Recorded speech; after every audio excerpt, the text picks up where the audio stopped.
This work is concerned with the exploration of an educational tabletop application designed to facilitate collaboration amongst young learners while they learn about the plants of Cyprus.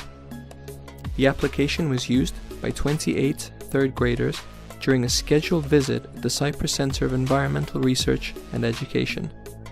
We explore the participants' collaborative interactions around the table, as well as their attitudes regarding the activity overall.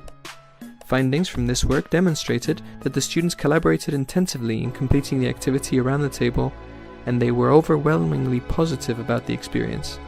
Nevertheless, the analysis revealed design issues concerning the orientation of the on-display learning artifacts, which encouraged learners to physically move around the table during the activity.